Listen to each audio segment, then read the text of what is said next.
Vous avez la parole. Je vous remercie, Monsieur le Premier ministre. Monsieur le Premier ministre, Monsieur les ministres, Mesdames et Messieurs les ministres, Mesdames et Messieurs, le rapport que vient de nous livrer le ministre de l'Économie, du Plan et de la Coopération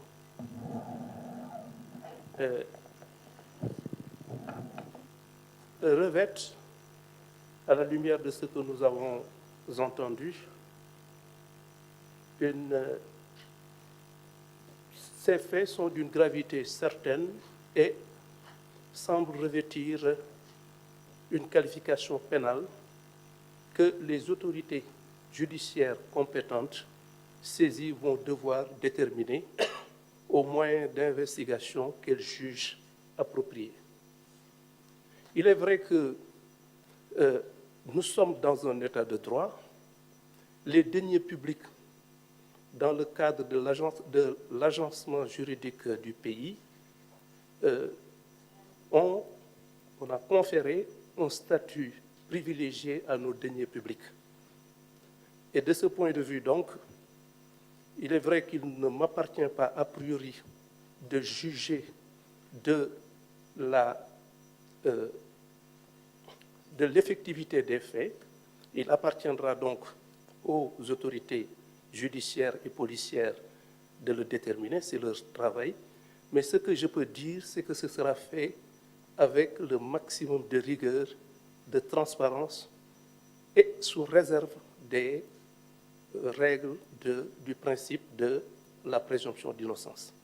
Mais ce qui est certain, c'est que toutes les conséquences juridiques et judiciaires seront rigoureusement tirées, les faits seront décortiqués de façon particulièrement transparente, claire et objective, les responsabilités situées et les personnes susceptibles d'avoir eu à commettre des faits contraires ou en infraction avec la loi pénale en subiront toutes les conséquences de façon rigoureuse.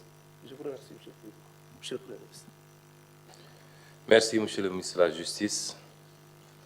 En conclusion, en tout cas, je voudrais dire que le peuple sénégalais doit comprendre qu'on est en un tournant extrêmement important de la vie de la nation. Quoi de plus normal d'ailleurs que nous ayons choisi ce jour, que ce jour ait coïncidé avec la célébration de ce douloureux événement qui est là, le naufrage du bateau le Joola. Certains ont voulu dire pourquoi organiser ça ce même jour.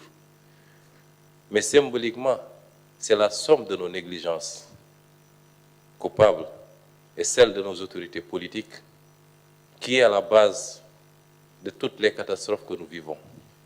Si on en est là, c'est parce que malheureusement, des comportements comme ceux que nous voulons de décrire ont privé le pays d'un certain nombre d'atouts qui jettent aujourd'hui les jeunes dans les océans, ont privé le pays d'un certain nombre d'atouts qui auraient réglé la question des inondations, puisque 750 milliards sont supposés avoir été engloutis.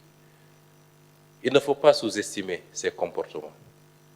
À chaque fois qu'on ment au peuple et à chaque fois qu'un centime est détourné de son objectif, c'est une infrastructure, c'est des décisions de politique publique qui auraient impacté positivement sur la vie des Sénégalais, qui aura été compromis. Et c'est pourquoi nous voulons que le peuple sénégalais mesure la gravité de cet instant. Le vrai débat, il est là.